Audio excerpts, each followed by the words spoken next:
Good evening and welcome to the Poets Cafe. It is where artists comes alive. The spoken word brings forth the inner creation of hidden treasures, expressing tones of lyrics felt within the soul, a vibration that rings stories untold. This platform represents artists of all backgrounds, be it writers, singers, spoken word, artistic expressions and painting, literature, poetry, and a journey through life. Mystery seeks to bring new ideas and opportunities through the mind at all levels. Wherefore my time leaving tomorrow on the wings of yesterday, where birds fly higher than the mystery of dreams never knew. Why do mellow sounds ring silently without ever leaving memories of my lonely blues? We walk by the calls of nature, sing in harmony, pray for the love of the skies, and dance with the stars like a feminine ballerina, gazing across the stage in her soft-toed ballerina shoes. Welcome to the Artists of Poetry Cafe show, Poetically Speaking, hosted by Terry Benjamin and Ron C. McCrae. As delighted as we are, we can't wait to engulf a new wave of presenting this platform to our audience. So, sit back and enjoy. Don't forget to subscribe and hit the like button. Now, let's get started. Welcome to the Poetically Speaking show with your hosts, Terry Benjamin and Ronald C. McCrae. Again, we thank you for tuning in. We thank you for being there for us, And we have a jam-packed show today, so I'm going to get right into it, and I'm going to start with the quote of the day. Now, this quote is from one of the people here on the board here. It's in the top row. It's Maya Angelou, right next there to Langston Hughes, and in between, next to James Baldwin. And then we got Nikki Giovanni on the cover, in the corner there. But I want to start with Maya Angelou, and the quote is, "You can't use up creativity. The more you use, the more you have." This is by Maya Angelou. You can't use up creativity. The more you use, the more you have. And that is so true because, creativity is the gift that keeps on giving. And that's why, we're here and still writing. My brother's writing, I'm writing, and it keeps on going. So I welcome you. So I welcome you to the program, although I saw you, of course, a few minutes ago, but we're on another level now, So good evening, Mr. Ron. How you doing? Find yourself. It's always a pleasure. Yes, it's always a pleasure. I just like to say in short, as you indicated, with Maya Angelou, which, as we know, was a great, prominent lawyer, poet, yes. Who gracefully, as we know, went home to glory. And that's what's important to remember, not only her, but everyone during that time and even now, the legacy of them. That's right. Because without them, where will we be now? Mm-hmm. So I'd just like to say, just in short, here she wrote the forewords on this book. Oh, yeah. Dorothy Heights, that many have read and seen and know about. And that's what's important, looking at her story. Mm-hmm. And so, again, remembering, and that's what this month, Women's Month, yes. But we're here to recognize all women. Right. And if I may, right quick, please. I also like to give a shout out to, not names because it's going to take too long, but I'd like to start with my mother, my grandmother, my daughters, my sisters, my nieces and great nieces, my granddaughters, my cousins, all the women in my life, and all the friends. So that's what's important. We're here to recognize all women, young, middle, and old, and that's what's important. So again, we always want to continue to hear your stories. And it's very important, again, this is Women's History Month, and so we know that the women in our lives definitely have made history. Now, today we're going to talk about other things as well. And today's agenda is Speak Like a Child. And it's really important to break that down because when I say speak like a child, I'm not talking baby talk. What I mean is that, we have to maintain a certain open-mindedness, a certain innocence, because again, sometimes we can get so cynical that we don't realize that a lot of what we need is really in our hands. My brother likes to say a lot of times, what do you have in your hands? What do you have to bring to what we have to do? And so as we go through the program, we're going to talk about women, but we're also going to talk about creativity, because creativity is the thing that's going to, sort of power us through. Because again, that's when we get a chance to use our imagination. And again, when I speak about children, one of the things that I like about children is that they don't really have any fear when it comes to creativity. I mean, you ask the typical kid, like 3, 4, 5, or 6, you ask them, can you sing? Oh, yeah, I can sing. Can you dance? Oh, yeah, I can dance, And again, and they really attack that with just such gusto that is almost like, it's overwhelming. I like this joke that a lot of public speakers tell when they talk about children and talk about creativity. This was this young girl. She was in the classroom, and it was an art class, and she was, drawing a picture. And the teacher came by her desk and he said, what are you doing? You really seem to be very much into that. And the little girl says, I'm drawing a picture of God. And the teacher was sort of stunned. And the teacher said, well, how can you do that? Nobody knows what God looks like. The little girl said, well, we'll know what God looks like when I finish this picture. So again, that type of audacity, that type of willingness to be transformed, to be open to new experiences. And so as we go through the program, not only today, but also every day, we try to bring you some food for thought, try to get you to think outside the box, think about what's beyond what's here now, because sometimes, you get so much into what's going on right now that you forget that there is a tomorrow. And that's why we bring you all that we have to bring you. And so, my brother, this is one of my favorite parts of the program. We call it Ron's Poetry Corner, because he gets a chance to read his poetry, but also he gets a chance to share some things he's learned from other books and just all his own personal experience. So what say you, my brother? I have something, but I'd like to also share this short piece. Yes, please. Because, again, as innocent as a child, and as you indicated, kids, they play, they connect, they have no grudges. They might get mad, but they go back and play again. That's right. And that's what's important. So let's look at the girls as an example, but I'm going to kind of tie it into both. Okay. Because, and as everybody knows, I'm always going to come from the Bible, but even the Quran or any other Torah, whatever, represent the exact same thing. But here in Matthew's, Jesus said to be as innocent as a child. Oh, wow. Yeah, to be as innocent as a child. So all of us, even as adults, supposed to have the innocence of a child inside, because as we watch kids playing with this, and that, and the other, they act silly, they act whatever, but they creative. But then it also, Paul says, when I was a child, I put away childish things. That's right. When I became an adult. So now, people, let's be honest. Now, you're an adult to be innocent on the inside, but act like a child is a little bit crazy, isn't it? A little retarded. So I'll leave that at that point right here. But let me just read this in reference to, as we move forward, there's one piece in reference to Women's Month. Yes. And I think, let me read this one. Womanhood. Womanhood protrudes gracefulness. Her measure is in the tone that exemplifies beauty, and her mannerism tell a story of old. She walks with such movement from afar. A man swiftly notices the halo that crowns her. She speaks with such pleasantness that one falls faint to articulate conversation when responding to a hello, my sister, Miss or Mrs. Womanhood showcases the authenticity of what constitutes femininity, from the ancestors' natural state to the level of grace.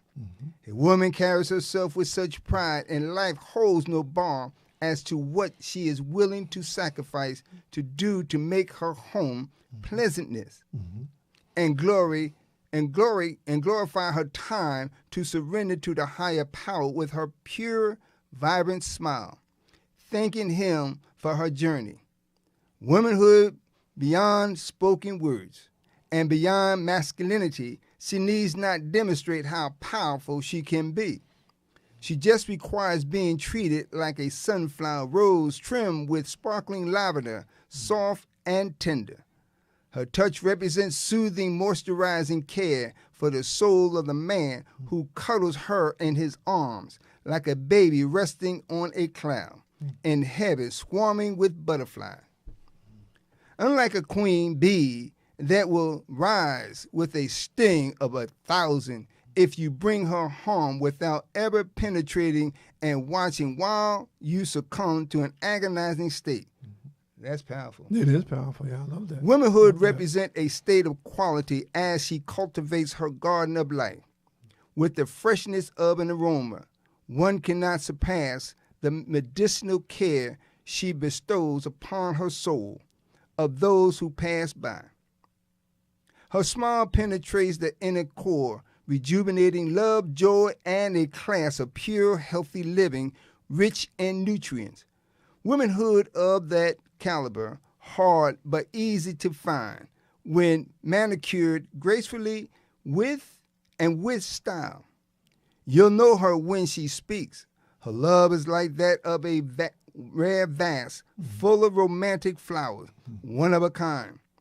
Womanhood demonstrates an extraordinary blend of fine whiskey and wine, with flavors indescribably satisfying and mind-blowing beyond words can express. She is every bit of God's prized possession. Crowned with royalty, she represents Queen Sheba, Queen Esther, Mary, Martha, and many others. Dignity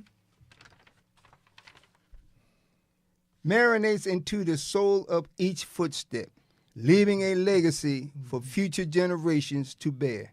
I am womanhood, but I love like a lady should. That's beautiful. That's beautiful. And it reminds me of that that song, I'm Every Woman, where it talks about, again, women bring so much to our lives. And I always say, and I'm sure you agree, that the mother is really the first teacher. So the kids, when they're born, of course, they hopefully they had a mother and a father, but they spend more time with the mother because, she's not only nurturing them, but, she's even feeding them. And so, again, that's why we can never praise women enough, because, again, they are our first teachers, they're our first nurturers, and also they're the ones that give us our basic foundation for our values. That's why it's so sad looking at the world right now, especially our political leaders, who are just so greedy and just so selfish and lacking empathy and compassion. And I know when I was growing up, I was raised by my mother and my grandmother, and they taught me all the things that I needed to know. But sometimes, Ron, I felt that I was miseducated because I was taught to be kind and generous and share, and I see people being greedy, being selfish, and being just destructive, and now not playing by the rules and that kind of thing. So again, I love your poem about women because they are more than deserving of what we're going to give them. And I just want, before I go on, I just want to ask a question. What is the thing that you remember most about your mother as you were growing up? Slap me upside my head. That discipline with love, tough love. One of the most important things and the important things I've learned is the foundation, stability, the strength that she endured. Yes. I watched all my life. And I never understood or even seen my mother cry during the day. But at night, I learned over the years that weeping came in the morning. That's right. You see, during the course of the night, when she was trying to figure out how she's going to feed her kids, when she had to do this, and yet she kept us in line. That's right. Even if we got in trouble, she protected her kids, no matter how you look at it, all cost. But one thing, she didn't just take her kids' side. She made sure she went for an understanding. That's right. Where did the truth lies, whether it's on this side or this side. But my mother was always there to protect her kids. And just one last thing, as you said, see, a mother, as we all know, or supposed to know, that a mother naturally teaches her child, because the first channel of darkness, through the shadows of a mother's womb, we were birthed. A mother talks to us in her womb. That's when right. she's That's preaching right. and teaching and crying and reading all that. And so once we see the light, she feeds her kids. She takes care of kids. Look at the animal world. Look at the insect world, and you'll see exactly what mothers do. That's right. That's the power of a woman and the responsibility and the gracefulness of womanhood.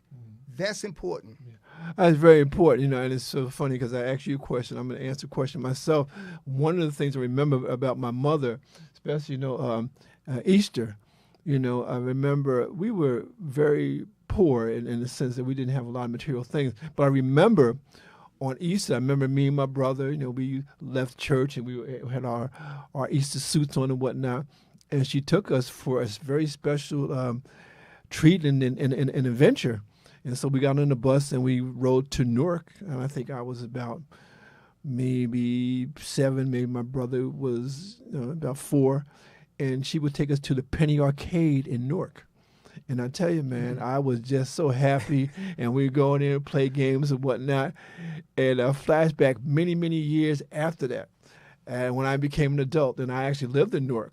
And I went down to the Penny Arcade, right next to the Paramount Theater.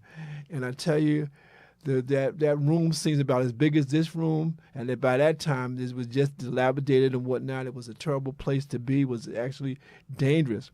But I remember back in the day, she would take us to that Penny Arcade, and we would have so much fun. And I know that it was probably a little sacrifice for her, but she really took care of her boys, and I really remember that, and I really appreciate her for that, because mothers, they sacrifice, and and there's one last thing, because even in these modern times, a woman giving birth is really, it could be problematic. I've heard stories, Ron, of women have actually had heart attacks during giving birth, and also had strokes giving birth. And so again, and even in the modern time, this is something that's very, very, very serious. So again, hats off to all the mothers, and we appreciate you as well as all the women. And before you go on, because as we know, Mother's Day is coming up. Yes. But I want to say, tie into what you just also shared, what we talk about.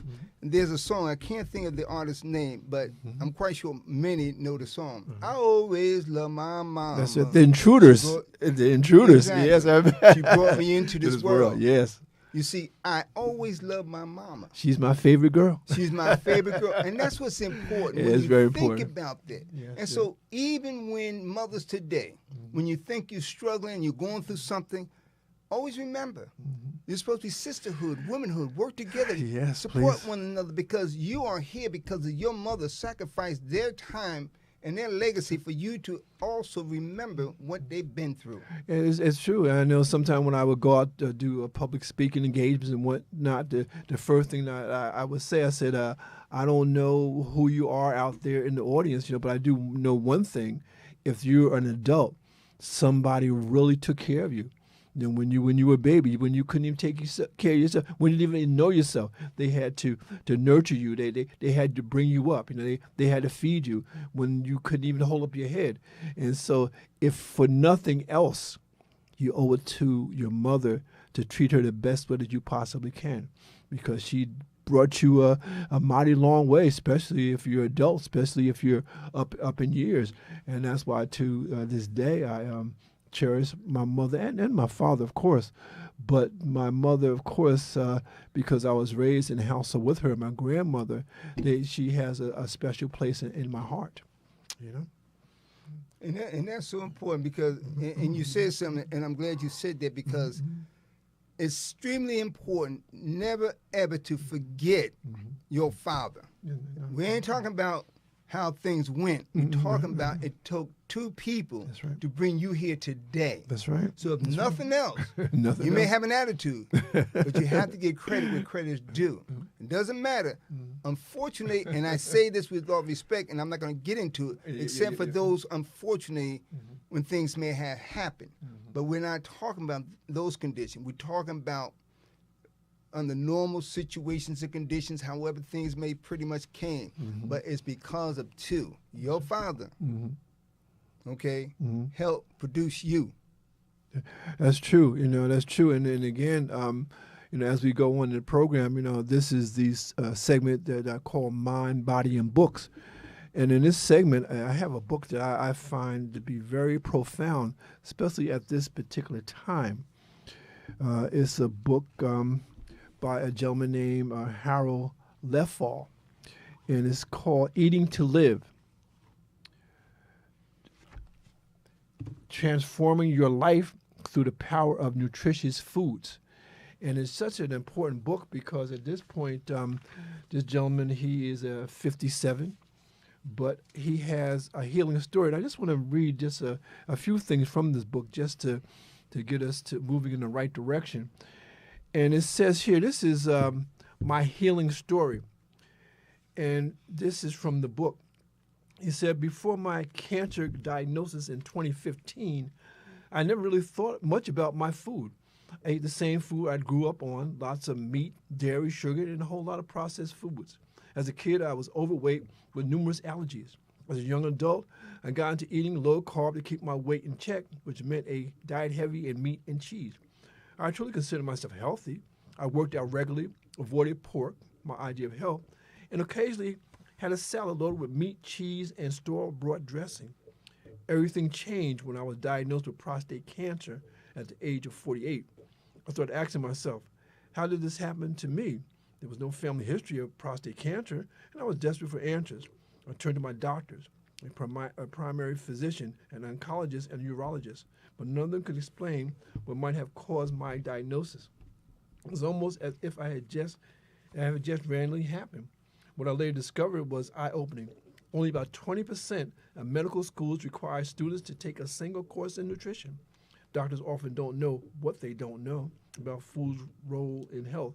And even those who do know are constrained by a healthcare system in the U.S. that prioritizes prescriptions and surgery over prevention and holistic healing. If you've ever been hospitalized, you'll likely notice the irony. Hospitals, places meant for healing, often serve processed and unhealthy foods to patients. This lack of focus on nutrition underscores how the medical field treats symptoms rather than addressing root causes. But I knew enough to understand there's a cause and effect to everything. So I began my own research and came across studies showing strong correlations between meat and dairy consumption and prostate cancer. To say I was addicted to cheese and ice cream would be an understatement. I ate them in some form every single day. But when faced with a diagnosis like cancer, your goal becomes clear: heal and stay healed. What we know about cancer is that if it returns, it's often more aggressive. This realization pushed me to take control of my health. During my treatment, radioactive seed implantation in my prostate, the side effects were overwhelming: pain, erectile dysfunction, incontinence. Yet not one of my doctors discussed lifestyle changes or nutrition. That was when it became clear to me that healing couldn't come solely from pills or surgery. True healing required a fundamental shift in how I lived and what I consumed. 10 years later, at 57, I'm healthy and cancer-free. I wrote Eating to Live as a wake-up call. When faced with a health challenge, we must educate ourselves and become our own advocates. On average, doctors spend only 17.4 minutes with a patient. That's barely enough time to scratch the surface, let alone discuss lifestyles and nutrition. The truth is, the food we eat matters. It may be the most powerful form of medicine or the slowest form of poison. Change is possible. Healing is possible. But we must create the right environment for the body to do what it's designed to do: heal. My journey taught me that food must be our first line of defense when it comes to health. Reflecting on my diagnosis, I see all the lessons it carried. For years, I unknowingly poisoned my body with every normal meal. Today, I am living proof that food can heal. My hope is that Eating to Live inspires you to take charge of your health and discover the power of plants to transform your life. So again, this book, Eating to Live, it just came out. This brother also has a podcast. And, the podcast is the Good Living Now podcast. And so what I'm suggesting to you is that we look at things in a different light. Sometimes when we go on these journeys, it's almost like being a child. It's almost like a re-education I mean, and that's why it's so beautiful as you age. If you have in a mind that's about lifelong learning, you can really help yourself. Because again, you know, we are exposed to many things in this particular world. But the thing is that we got to take charge of our health, take charge of our life. Because again, brother, I know you know from that whole thing with the pandemic. One of the things the lesson I got from that was that, you know, life is what you make it. Okay, it's what you make it, not what somebody else makes for you, but it's for what you make it. So again, this book is very important, very easy to read, and also very life-changing, because I've told my brother, and he's another person who is definitely careful what they eat, you know, and what they ingest, you know, because again, there's a lot of food out there, but all the food out there is not good for you. And I know I've gotten a lot of tips from him in terms of, you know, some of the better things to eat and why to eat them. And again, it's important that we do that, because in the final analysis, we want a long life, but we want a healthy life. And again, I want to thank you, because you've been a role model to me in terms of, you know, what you eat, and what your diet is, also how you prepare your food and whatnot. And so before we go on, could you maybe speak to that just for a bit? Just let us know how you regulate your diet and how you regulate your input. You know? Yeah, because you really explained it, and so I'm just going to piggyback up what you said. Mm-hmm.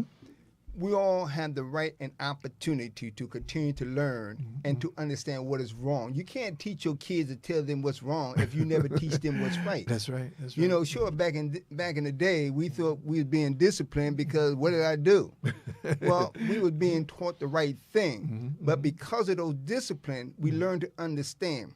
In the Bible, for example, Proverbs 22 is 22 and 17, raise up a child the way you want him to go. When they get older, they won't depart from it. That's why we have these conversations. Yeah. You see, but you are what you eat, just like this book. You are what you eat. You can't complain about how you feel and what you're going through if you fail to realize who you are. Right. We talk about this on a regular basis. That's why the one book I have, The Archaeological Cafe, discover who you are. Go inside you. You see, the doctors... Let me say this right quick. Please. You know, as everybody who believes in God, no matter what name you give him. You call him, yeah. He gave you life and to have it abundantly. That's right. Society didn't give you anything but dead stuff to kill you, honestly. That's right. No matter how you look at it. So it injects and put into the foods so we can be... accustomed to it, but you get addicted. You get addicted to it. Yeah, but you get away with what's natural. The body is designed to heal itself under the right conditions, and a lot of poets, writers and whatnot, tell that. Barbara Neal and a lot of other brothers, the brother you just had here, you learn from natural stuff. That's where all the healing is. That's where all the medicine is. It's not in man-made stuff. And so you ask yourself, and I'm going to leave this. You ask yourself. If you go to the doctor to get medicine, is he telling you, as you just indicated, about what to really take that's going to help the condition? No, he said, try this, and we'll see what happens. Yeah. You come back, he said, well, let's try this. You become, and that's been going on since slavery, long before slavery. Yeah. See, before we was in our motherland, we didn't have that. But all of a sudden, now we became guinea pigs. They want to inject us with this and experiment. We are, and those who will continue to do, are being a guinea pig, because society is experiencing on you with the medicine. They're not telling you what to eat and what to do, but you have the right and you have the wisdom and knowledge. Use it. Libraries is out there. If you don't go to the library anymore, because we had to go and walk or whatever, but you have YouTube. Everybody got a phone. Look it up. That's right. Read the labels. Right there. Yeah. And the thing is, you know, we gotten away from the natural food to the processed food, you know. We gotten away from the fruits and the berries and the nuts and the seeds and that kind of thing. And it may sound boring, but the thing is, we're talking about longevity right now. We just lost another musical pioneer, Brother Roy Ayers, you know, just died at age 84, you know, a jazz man. You know, again, so much good music. And I understand, as I did some research, that he had been sick for quite some time. You know, again, one of the things that you learn about aging is that you don't go right away. Sometimes you linger. But again, my thing is let's try to avoid the diagnosis of a serious cancer or whatever. And I think we can do that and sort of change things around, relearn things if we realize that medicine, is not just something to eat, but, or just to ingest, but food can be medicine, is what I'm saying. So I want to move on, and I want to talk about music. Because again, we lost pioneers, we lost Roberta Flack, we lost Angie Stone, we lost Roy Ayers, but their music lives on, and that's why I like this particular part of the program, where I get a chance to actually look at the lyrics of some music, and I want to go into this, and I want to start with a song with our in line with our theme. The theme is "Speak Like a Child." And this, I think, is appropriate here. And it's a song called "With a Child's Heart." And this is by Stevie Wonder. And this was released in 1966. And again, with a child's heart. And it reads, "With a child's heart, go face the worries of the day. With a child's heart, turn each problem into play. No need to worry, no need to fear. Just being alive makes it all so very clear. With a child's heart, nothing can ever get you down. With a child's heart, you've got no reason to frown. Love is as welcome as a sunny, sunny day. No grown-up thoughts to lead our hearts astray. Take life easy, easy, so easy, like a child, so gay and carefree. Yeah, yeah, yeah. Love is as welcome as a sunny, sunny day. The whole world smiles with you as you make your way. Because with a child's heart, nothing can ever get you down. With a child's heart, you've got no reason to frown." And again, and I like that song because, again, it's not telling us to be children, but it's to really move along with a child's heart. And my brother, my question to you, in terms of your creativity, do you feel like a kid when you're creating your poems and stuff? Is it a childlike wonder and amazement and what you're gonna come up with? I'm always reminded constantly because, and you're right. When I'm doing that, I'm also thinking about the childlike. I'm also thinking about the kids I see, the teenage and whatnot, and the creativity in the park, walking the streets, whatever. Mm-hmm. I am always reminded of the innocence of a child. Mm-hmm. So the innocent really brings creativity to you because just like a child, in their corner, their own space, they writing. That's right. It may look like scribble scrap, but they're writing. That's right. The question is, are you writing? Are you scribble scrapping whatnot to unfold? Mm-hmm. So the child is consistent. The child is there. I have several pieces I have written in reference to a child. Mm-hmm. I don't have them with me, but the thing is, it's the innocence of a child. Mm-hmm.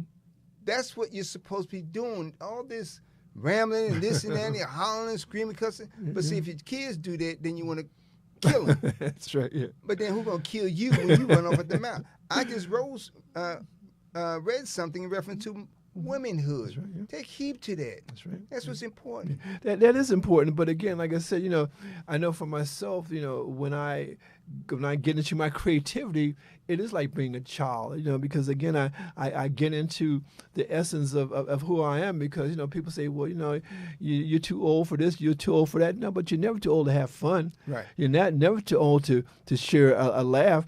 But one of the things I think that we have to understand is as we go into our creativity, I don't know, I know you have the same experience. You write something and you put it away, and then you may not see it again for months or years or whatnot. Then you pick it up and you say, "Wow, did I write this or what? Where was my head at?" Because it's something that is really personal to you. And a lot of times, I know for myself, if I'm writing something, if I put it down and I can't find it again, I can rewrite it, but it wouldn't be the same. And in terms of just the music, this is another one of my favorite songs, and this is from one of my favorite groups.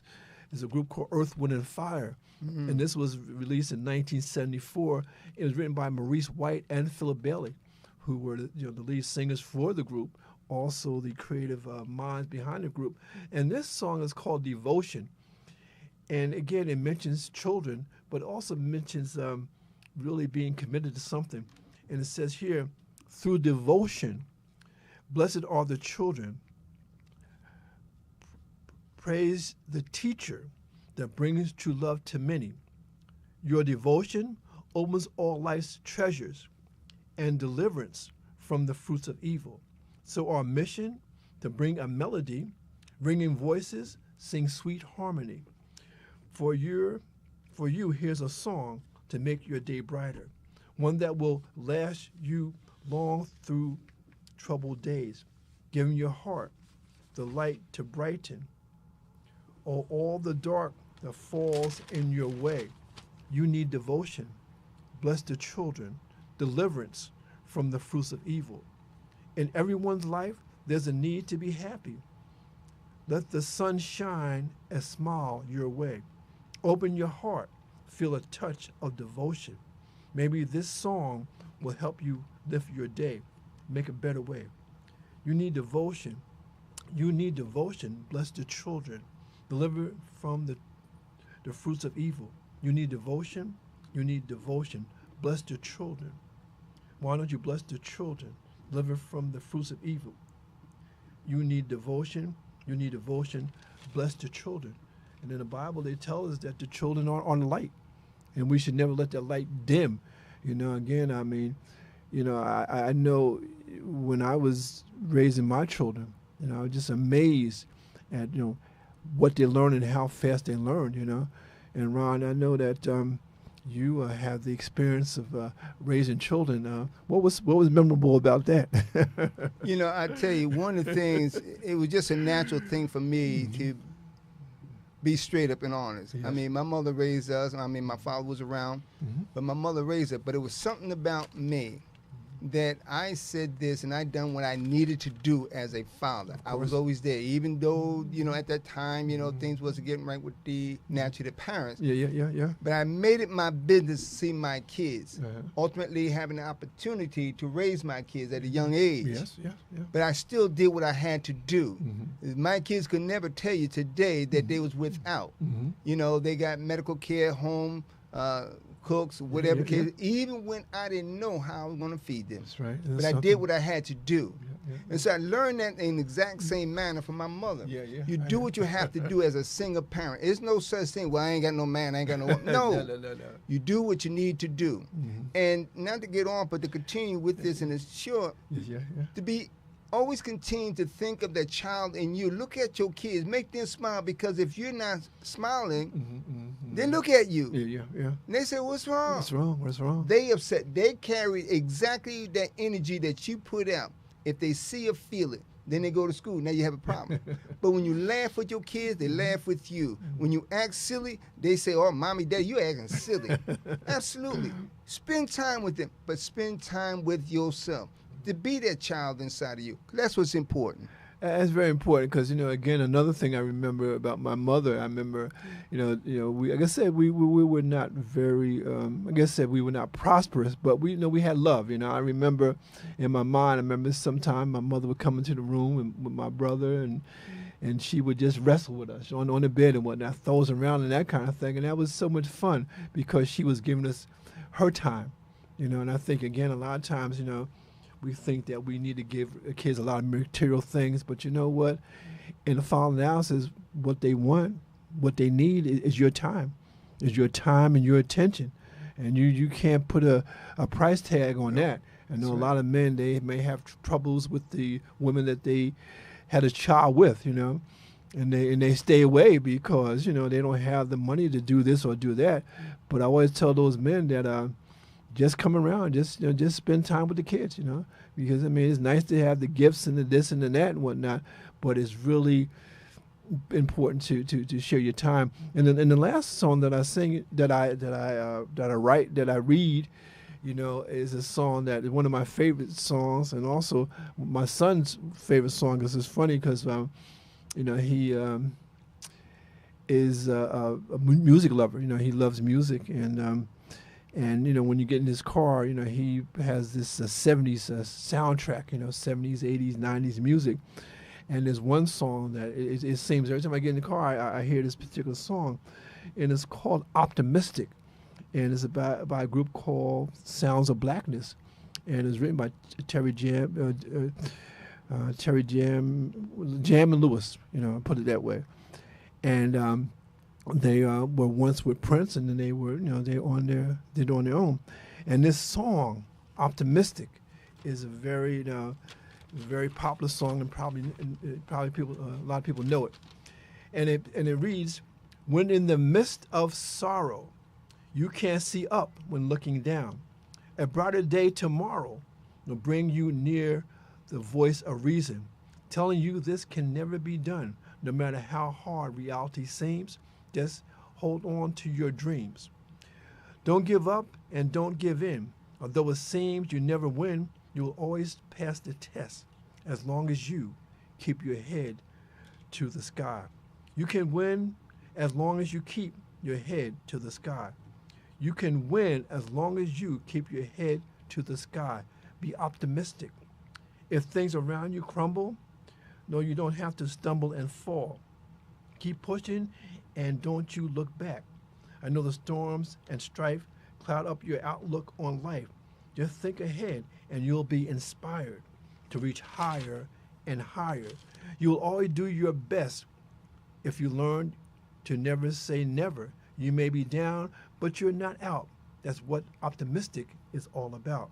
Don't give up and don't give in. Although it seems you never win, you will always pass the test as long as you keep your head to the sky. Head to the sky. My, my, my. You can win as long as you keep your head to the sky. You can win, child. You can win as long as you keep your head to the sky. Keep your head looking toward the sky. You can win as long as you keep your head to the sky. You can win. Keep your head to the sky. Keep your head to the sky. Be optimistic. And that's one of the things about children. They're very optimistic because, again, they have so much to look forward to. And again, I want you, and we spoke about this briefly before, I want you to keep the kid alive in yourself. I know life is very challenging, but we all need a break. We need a timeout. You can't be so hard, cold into life that you don't take a time for a timeout. And so as we go further into the program, one of the things that we want to help you understand that creativity equals longevity. And what I mean by that is that, I know my brother as well as myself, as an artist, one of the things, I don't know, I asked my brother when I finished my diatribe here, I don't know if I've done my best work yet. And in the back of my mind, I had the thought that, maybe my best is yet to come. But the thing is, as long as you're alive, as long as you're, examining your mind and your thoughts and your feelings, and you want to bring something new. And so, brother, my question to you is, have you created your master work yet? Have you written your masterpiece, your perfect poem, the poem that you've been born to write? I mean, has that come yet, or you don't know? Well, actually, you brought up a good point. And I want to say this, that it's no such thing as reaching your master, the top. Oh, look out, look out. Whether you go in the Bible, the Torah, the Quran, whatever. Yeah. No one has reached that plateau yet. Yeah.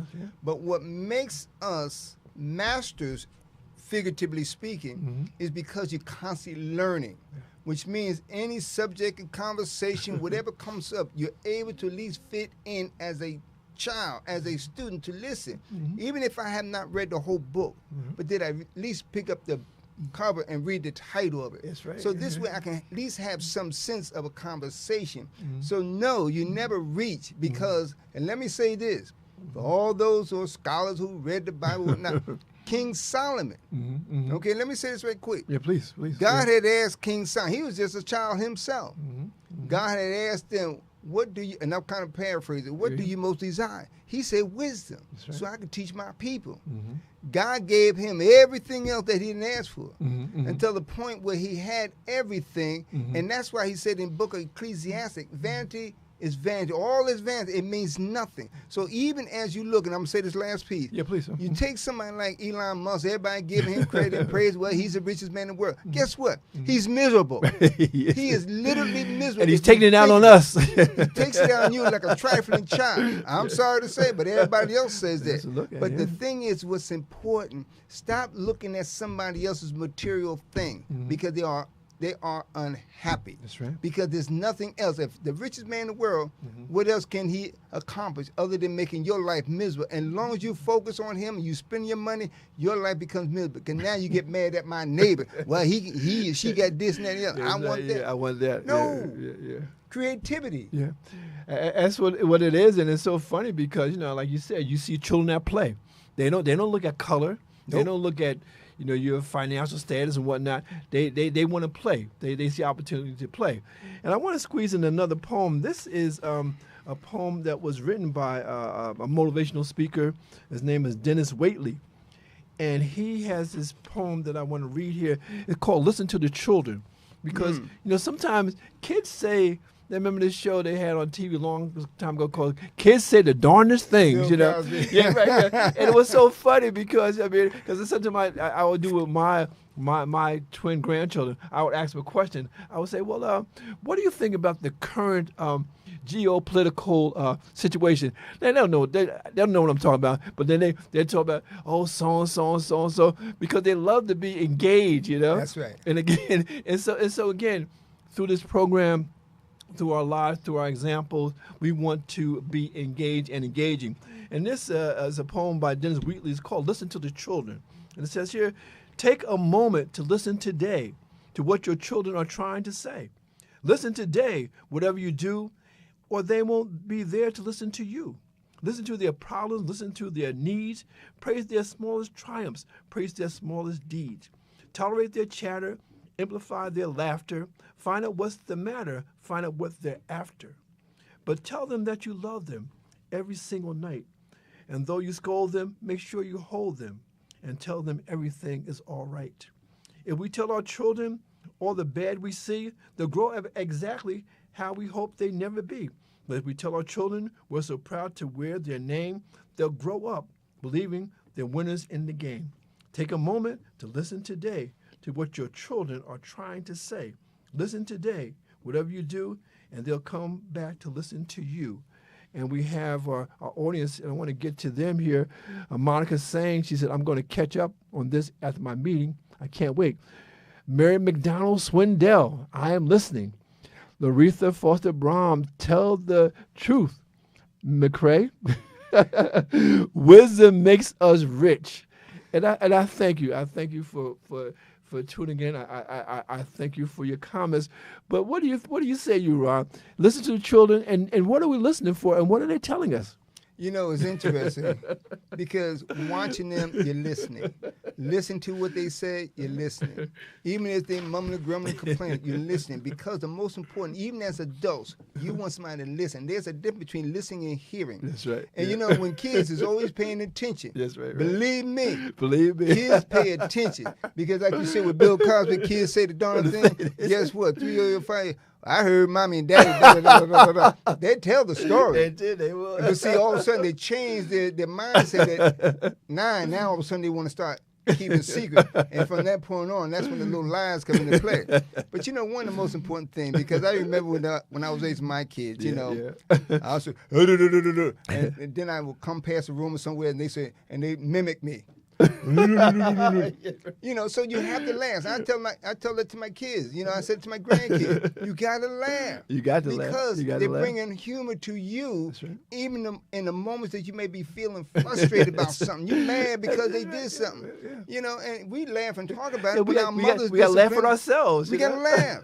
My mother disciplined, but I learned from what she was doing. She wasn't trying to kill me. She was she was disciplining me. Yeah. But when you look back, you got to laugh and respect the whole platform of that, because had it not been for. And also, let me say this right quick. Too many, and I'm saying this myself, see, too many want to make their kids their partner. No, we are not equal. Because I tell you one thing, factually, when kids get to a certain point, you know the old term, well, you think you're grown now. Okay, you grown. That's it. I'll show you who's grown. But now, and in the Bible, you can read it for yourself. See, kids would challenge their parents. They would challenge you. They would start cussing you out, arguing with you. That's right. They will. They will. You have to put them in place at an early age, and that's where you have fun. And then as they get older, they will always respect you, especially when it come back down to that song. That's right. I always love my mama. That's right. Yeah, and the thing is that, you don't really know how successful you are as a parent. Right. And one of the ways that you can know that you're successful is if your children want to spend time with you. That's right. And because at this, see, now they're at the point where they don't have to spend time with you. Okay, when they were being raised, you brought them with you, and you carried them with you. And then as they got, become older and they get teens and they have their own friends and whatnot. And now when many of them are old and have families of their own and whatnot, if they spend time with you, it is special. So whenever my son spends time with me and brings the grandchildren, I got time to spend with them. It really helps me. And one last thing on that is that it's so funny is that when you raise your children, you don't know what impact did you have on them. I remember when my family, when they were small, I had my son and his two sisters, and sometimes they would go to other people's houses and whatnot, and then they would bring them back to our house and say, Terry and Shelly, your kids are just so well behaved. They're just so polite and whatnot. And I'm saying, you talking about my kids? Because they're in the house, they're running and jumping, they're screaming and hollering and whatnot. Yeah, they were just so well behaved and so quiet and whatnot. And I'm saying, oh, thank you. Just come over to my place. Right. But the thing is that it just shows that they know how to act when they're out. And when they're home, and I always say that when the kids are home, look, let them tear up, let them have to run the house, let them have their fun, let them blow off some steam, because they have to do that. But when they go out, they know, because although you don't know if they're listening, but they listen, and sometimes you're redundant. It's Mom, Dad, I hear you, I know, and then they prove it when they're out in public. So again, that's something to think about. Listen to the children. And that's so true, because one of the most important things, even for me, and I think a lot of parents, when they look back, they say, if I coulda, shoulda, woulda, what can I? And sometimes they regret, even though when you're raising and teaching kids, you don't know what to do. There's no book written to tell you how to raise a child. There is none. So again, it's by these conversations and learning and understanding with the opportunity that you have for teenagers or kids to ingest yourself into that environment. Because you don't want to, 30, 40, 50 years later, regret, well, what did I do wrong? No. You did what you knew how to do, and the best that you could in the time and with what you had. Yeah. That's the treasure right there. Yeah. And again, and that's the lesson, because again, like my brother said, when you're raising your kids, you don't know. I mean, because even if there was a book, it wouldn't fit everybody. There's definitely special circumstances. And so I see we're sort of winding down. I'll tell you what, I got about maybe another 10 minutes. So I'll tell you what, why don't you sort of pull everything together and let them know what you want them to get from this particular session. What I truly want everyone at the sound of our voice, each and every time we come to you. We're trying to change the dynamics of the environment, the mindset, to regroup, to go back and regurgitate from the past and what we've been through, whatever. Because as long as you are still breathing, as long as that you can still hear and see, because we see in each and every day that somebody didn't make it. That's right. Whether it's a famous person who didn't make it, but they made it to 80. But what about a child? What about a mother whose child didn't make it? Yeah. So the point is, life is what we have in the moment. Take the opportunity, learn to share, to have a conversation. Forget the cell phone and all the computers and everything else. Take time to talk to your neighbor. Say hello, say something. With the kids, grandkids, if somebody, have a conversation. Excuse me. Have a conversation. But it starts with you. you cannot do anything fruitful for anybody else unless you become fruitful yourself. That's change right. the way you think, change the way you act, change the way you carry yourself. Mm-hmm. Because here, as I read, womanhood, and I have one here, and I don't know if we have time, but I just like to give you the title, The Grace of a Woman. Oh, I love that title. That is not just how you think you look at this, but the grace of a woman is the humbleness in her heart, in your soul, in your gut. Yeah. All that you do and have done for your kids. That's what's important. So again, we look for you to walk away with something, to give us your feedback, to tell us that, yes, I learned something. I understood something. That's you right. reminded me of something. Because had it not been for, where would you be? That's right. And where would you be had it not been for? That's a good point. And also we have Dina Robinson. She's joined us. She's a regular viewer, and I really appreciate her. But again, the thing is that, like my brother said, whatever you plan to do, whatever you want to do it now. Do it now, because tomorrow is not promised. And you teasing her with that poem, and we don't have a lot of time, but can you share some of those verses? Because I'm sure people want to know about the poem. We only got a few minutes, but give us a little bit of that. Yeah, just let me give you a little bit of this. The grace of a woman.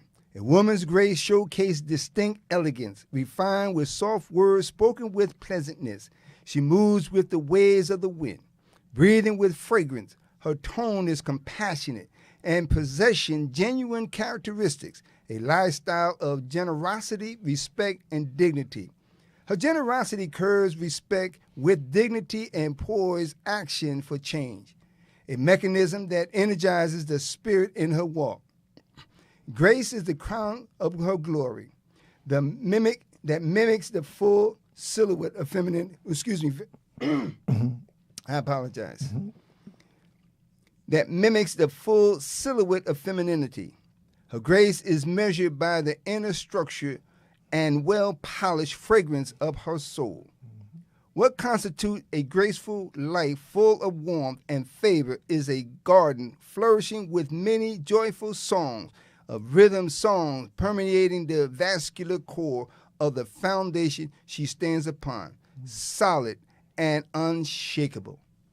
Yes, and thank you for that, because again, this is Women's History Month, but we believe that every day women make history. We have some great women leaders, and again, in coming weeks, we're going to actually bring some women on into the studio. And again, and a lot of the women that we'll be talking to are poets and writers and whatnot, but also entrepreneurs, because I find a lot of women are actually running their own business, and again, I think it's a beautiful thing that that they're doing it, because a lot of times we make women think that they can't make it without a man, and of course that's not true.